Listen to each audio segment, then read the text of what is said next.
should have probably done it at the beginning when you offered. Thank you. I'm going to introduce who we are so they can sit down, relax, and I will talk and then pass it off to them to say some words. And so my name is Tracy Carmen, and I will go into my introduction, kind of my background, and how I got here.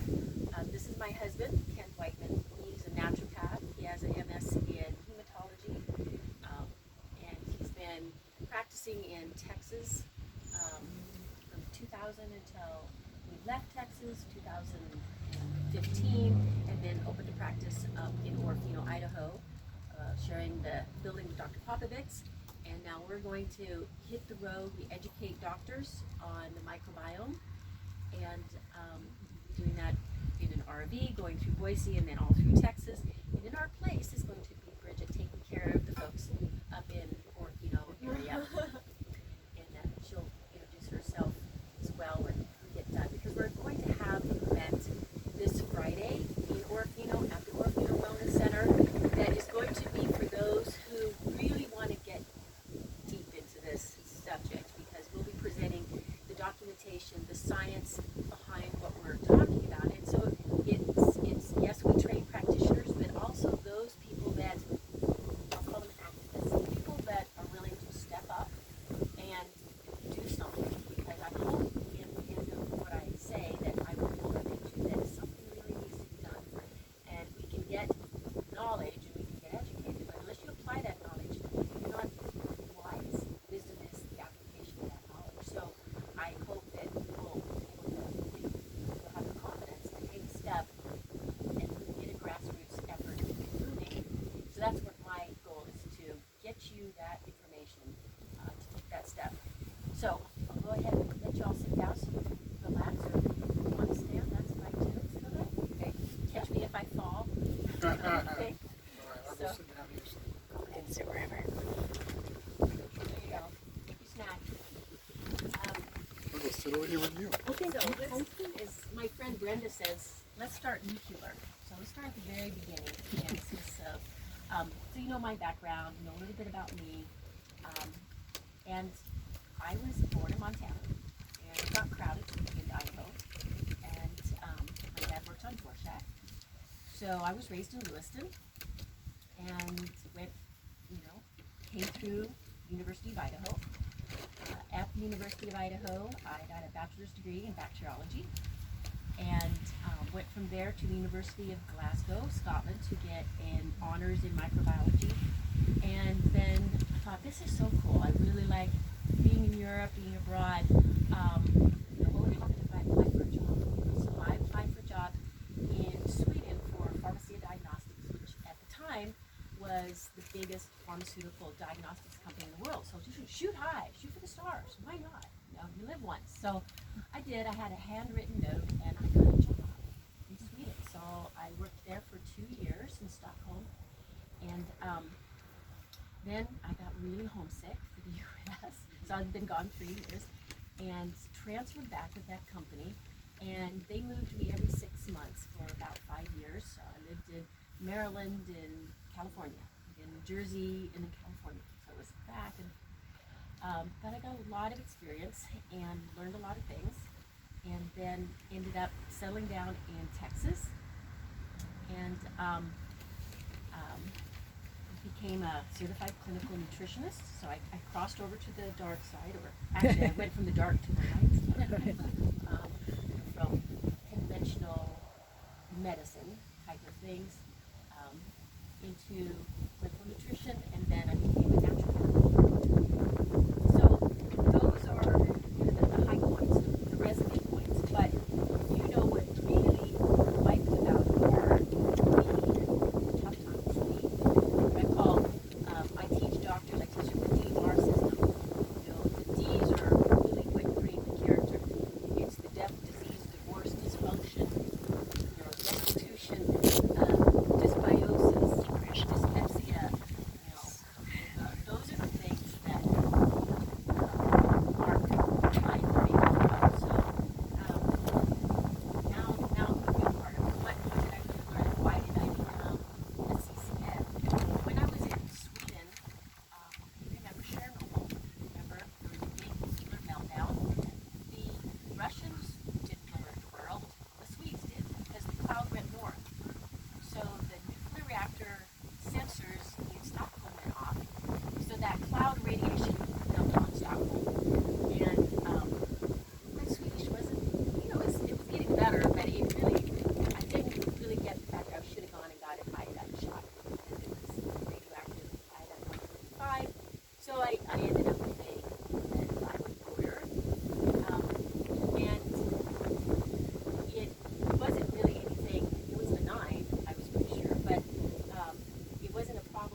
thyroid and the adrenal hormones from your infant.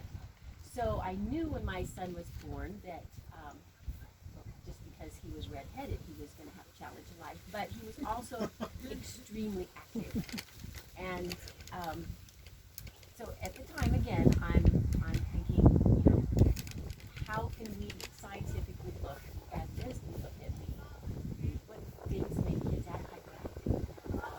Thyroid, look at insulin, look at just overall mechanism. So I took him to the pediatrician, and I said, you know, I'm aware my son is very active, but I'm wanting to see if I can help him. And she said, hyperactivity, ADHD, is a mental disorder, and you need to take him to your insurance's mental, you know, counseling services.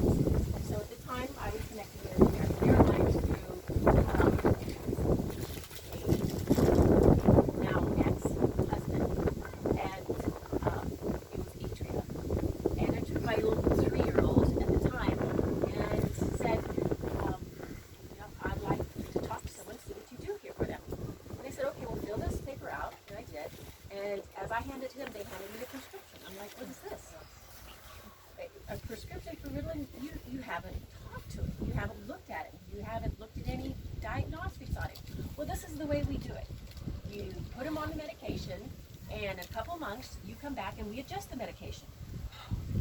And I thought, okay, now I'm not the brightest bulb here, but I do know that Ritalin is scheduled to narcotic, and this is a 3-year-old child. You know, so, you know, I chose to study another way. So that's when I started looking into alternative medicine.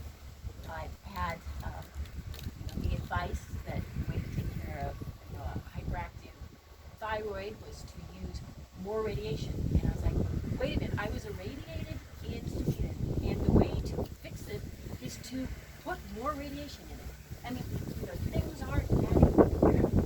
So, the story evolved with my son that, you know, as I was looking around for other alternatives, I think it was divine intervention that I found a book called No More Ritalin.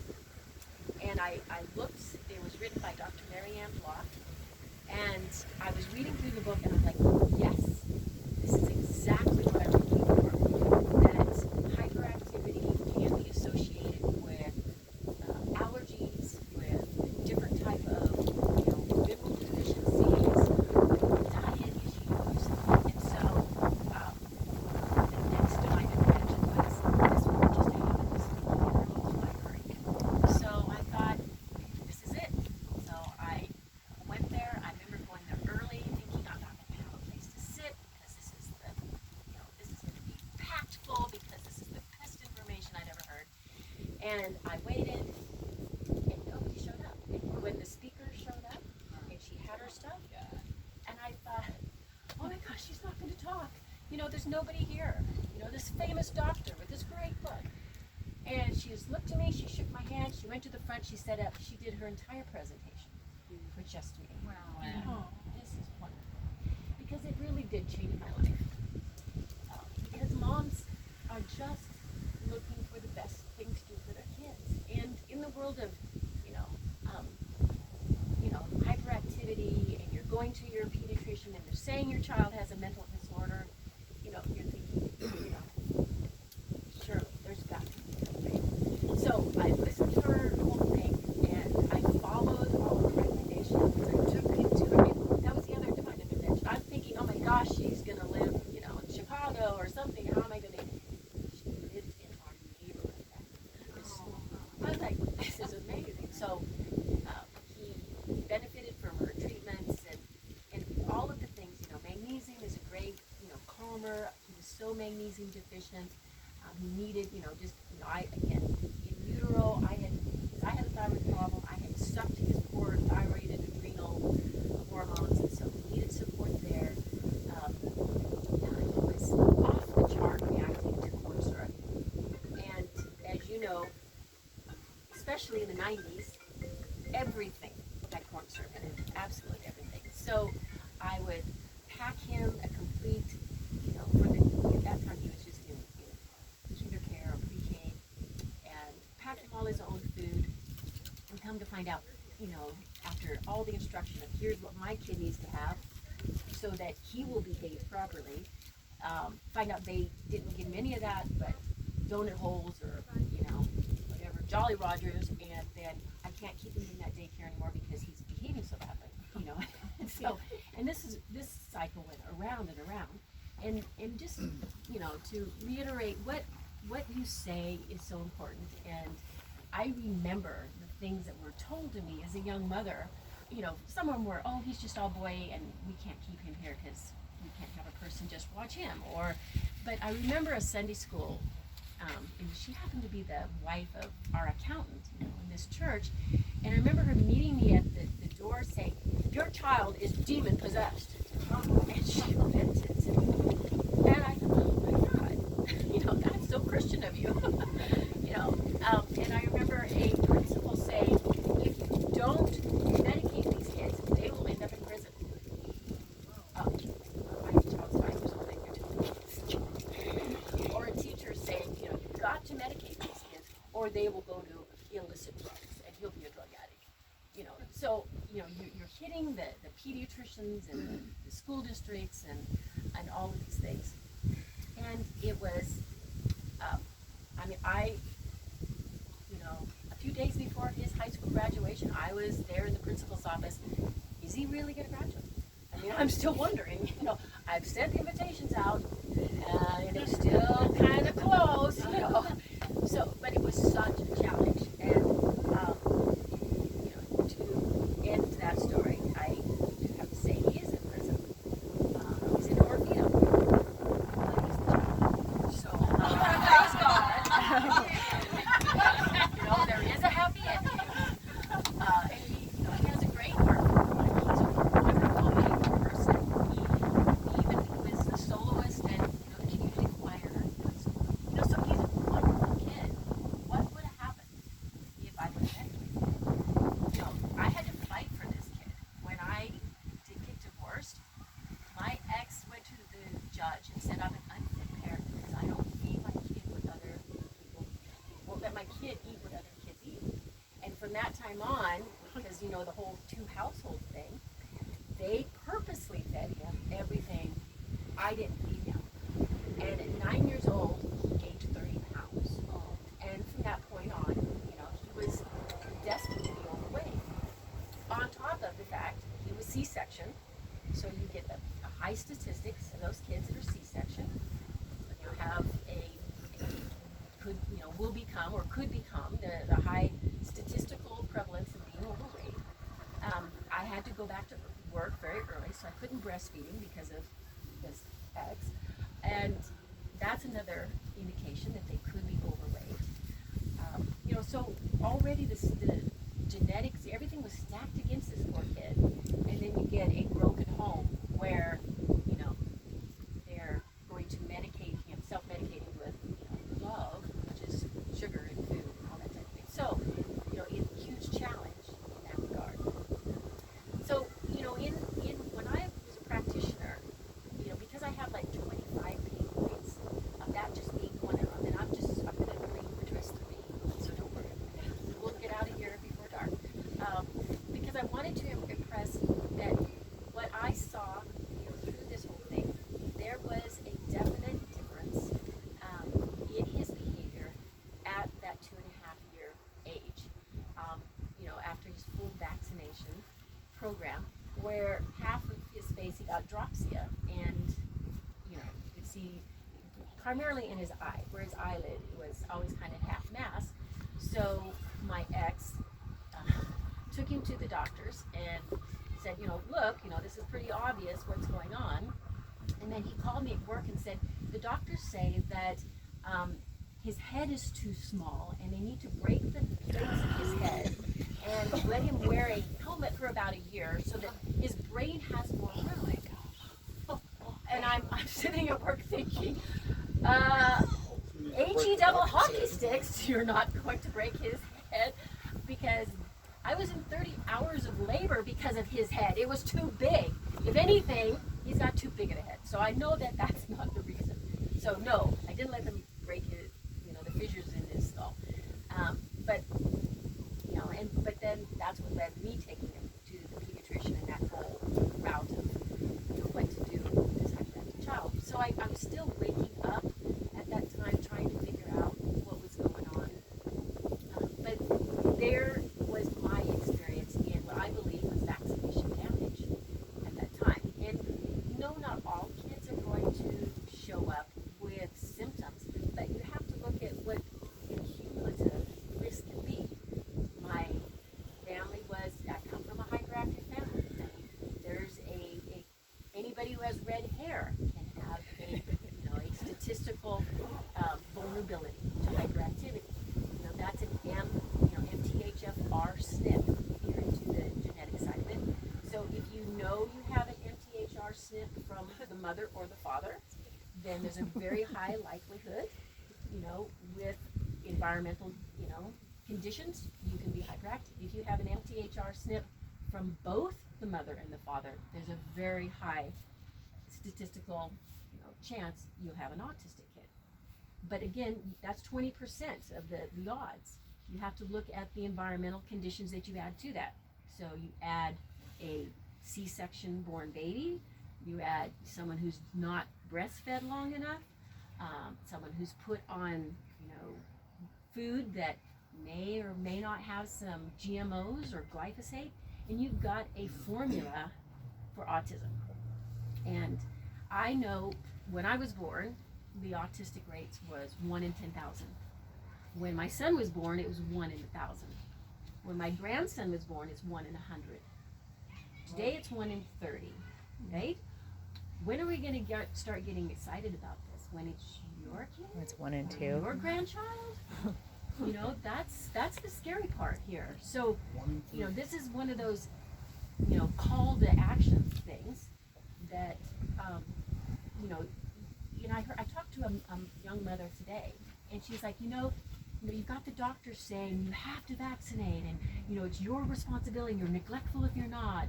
And then you've got all these alternative docs saying, don't do it. And everyone's screaming at each other, and I just don't know what to do. So I don't want to just be screaming. I want to say, let's look at the evidence. Let's look at the hard facts. Let's look at the documentation and sit down like reasonable people, because these are our kids. This is important. So you look at just simple questions. I have someone go to the pediatrician and say, okay, we know that an infant's immune system is not fully developed until 6 months. So wouldn't it make sense that maybe we would hold off a Hep vaccine, when they actually have their immune system intact? And by the way, I don't plan on my child becoming an IV drug user or a prostitute. At the age of 1? Maybe I don't want it at all, Or inform people to ask better questions. Go to the pediatrician and say, okay, can you just go over the ingredients of what's in a vaccine with me? Just so I have a better understanding of. Yeah, but if you do, you get in trouble. But Experience. yes, but that should not be. We have the obligation. These are people that are making life decisions for our kids that could affect their life. That we have the right to be able to ask these questions. And yes, I too. I have been belittled. I have been fired as a patient. I have, all these things. But that's not right. That's not care. A doctor is Greek for teacher. Are they teaching us how to take care of ourselves so that we don't have to come back to them? Or are they, that's the ultimate goal of a good doctor, right? That's what should be happening.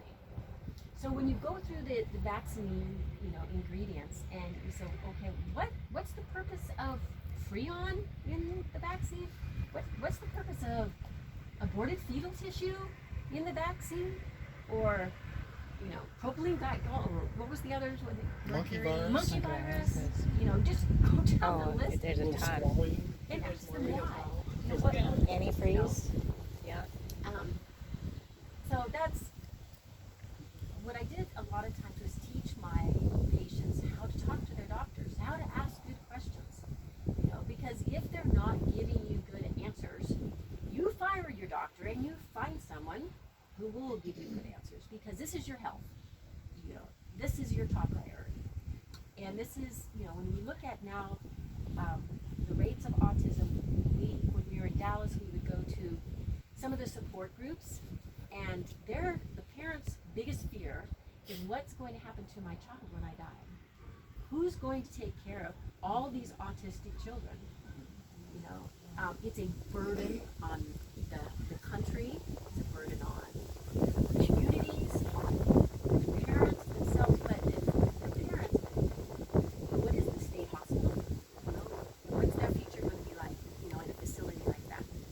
So, you know, so what we're going to do Friday is just go through, you know, the evidence, because if, you know, I've been challenged to stand toe to toe with MDs, you know, people, and hold my ground and call them on stuff, and to politicians, to senators, and if people like us aren't stepping up and encouraging the information to get out there, it's not going to change.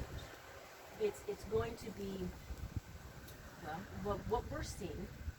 Idaho is kind of a bubble, and the name of our little thing we're going to do Friday is Poison to Paradise, because this leads into my second pain point, which is when we moved up here, I came here for clean air, clean water, clean soil, great food, to be an organic farmer and rancher, right? So we start learning about the area. You know, I'm hiking in the woods every day, and I'm just so glad to be back into nature. And I'm not feeling that great, but something's, you know, I know, well, maybe I'm just overworking it. You know, we're building and we're shoveling, we're learning how to do tractors, we're, you know, putting up pipe. I mean, I'm working hard. But, you know, I'm kind of suspicious because I'm not really, you know, because I was always pretty good shape. So I'm starting to look around, and on one of my hikes into the forest, the whole forest is roped off with these signs that say "Do not enter, herbicide applied." And I thought, wow, how do you apply an herbicide to a forest? I don't see any guys going around with a spray. Oh my gosh. They're dropping it from the air. Oh my gosh. Okay, so that's happening on the forest on one side of our property, and then on the other three sides, you've got the farmers spraying it at least 2 times. That was on the Clearwater National Park. They were aerially spraying. Tegan Heights, Chicken Heights and Oh, in Cavendish. right here by Orfino. just up above Yes. Orfino toward Dorchak Dam. They're aerial spraying it. So was it state ground? Your state ground. Okay. Yes. Because I hadn't heard of that being done on national. They do it in some places. They're doing it here. They're doing it here. Wow. And I understand as far as farming, whether if you have genetically Roundup ready crops, you're going to use 3 times more Roundup on those crops. But up here, because the growing season is short, they're using Roundup on the crops to desiccate them, to dry them out. So even if they're not Roundup ready, they're soaked with glyphosate. And then the guys going down the roads, you know, spraying 2,4-D and killing the trees all the way around. They're all rusted going down there. You can smell it. Oh, I was saying, they're not me. It's usually me. And the guy we happen to meet, and he's got non-Hodgkin's lymphoma. 8 out of the 10 of the neighbors up there on Freeman Creek have cancer. And I can go through which types they Good thing have. we moved from there. Well, we're down to 5 of the 10 now. Yeah, because they've already passed away. So, you know, we've identified this cancer cluster. We're not feeling great. I'm thinking, okay, if the soil is dying, I'm bacteriologist. I'm thinking, the microbiome of the soil is dying. Then there's this connection between our microbiome and the earth. And we're connected. Right? Then how do I stop this? And again, divine intervention. I have to get my continuing education for my clinical nutrition, so I'm in Jacksonville, and I listened to this lecturer, and it actually talked about vitamin B2, which is a fermented vitamin in your gut. If you have dysbiosis or gut problems, you don't make enough, and you get heart arteries. And I thought it was totally cool. I haven't heard that before, so I go into the food of this place, and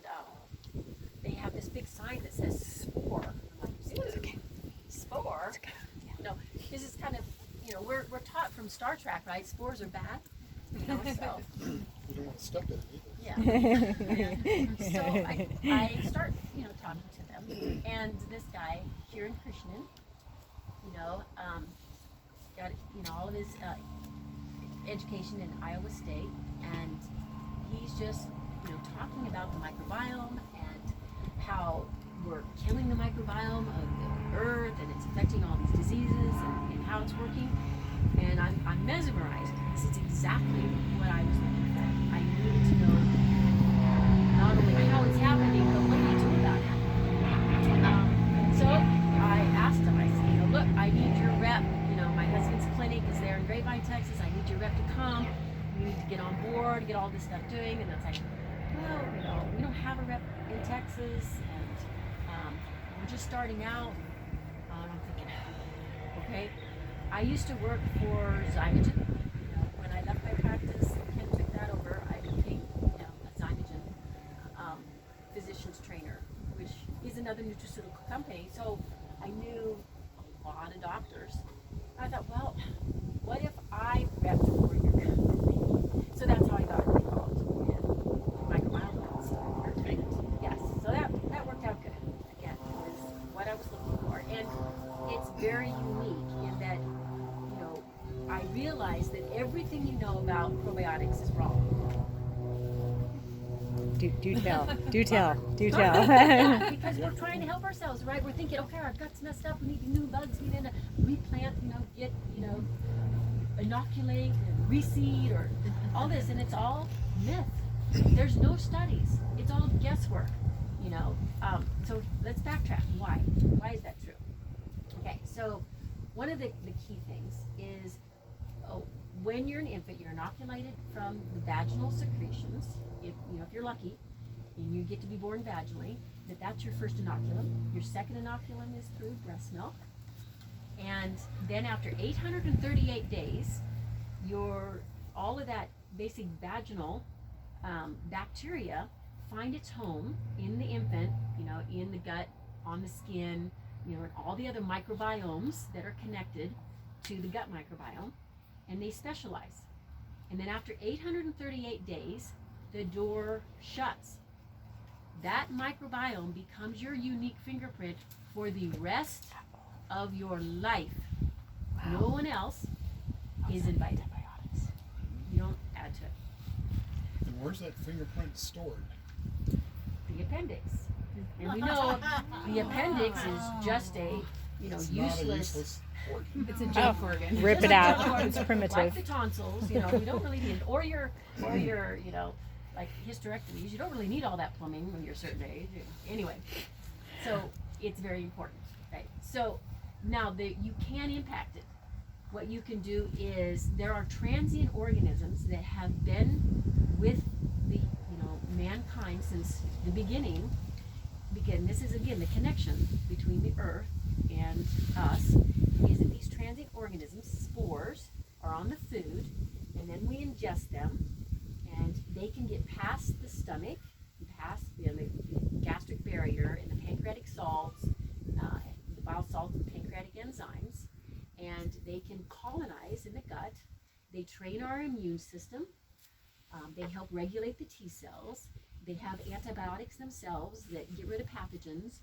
They have short-chain fatty acids and vitamins that feed their friends. And then after 24 days, they are pooped out. They're back in the garden, or should be. And then they start the cycle over again. We're connected. That's the way it should be. That's not happening anymore, right? So these spores that helped form, train, modulate our immune system don't happen anymore. So hence the gut problems. And what's important about the gut? Everything. Everything comes back to the gut. You know what? 90% of our immune system in the gut. 70% of all of our neurotransmitters in the gut. If you've got leaky gut, you get allergies, asthma, autoimmune disease, thyroiditis, rheumatoid arthritis, cancer, on and on. Every single chronic illness comes back to the gut. So we're seeing an epidemic of gut problems in our doctors, okay? And they're the ones who are trying to help y'all. You know, Texas coming out now. All y'all, Oh, yeah, plural. that's right. So that's a real problem. They don't know how to fix their own gut, and they're trying to help you. So we're helping them, teaching them about probiotics, and which ones, all the Lactobacillus and bifidus. Again, even if they were invited to the party, they would be rejected, but they don't get there anyway. The stomach is this great organ to kill bacteria, and that's what it does. Probiotics are just bacteria. They die in the stomach. Now, that doesn't mean they don't have a beneficial use, okay? They're digested, but their DNA, it works as called a metabolic responder.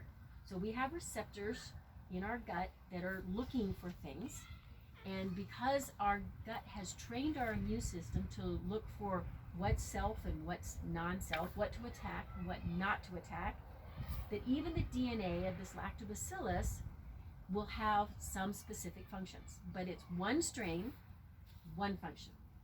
And these strains are very well known, and there's only that many.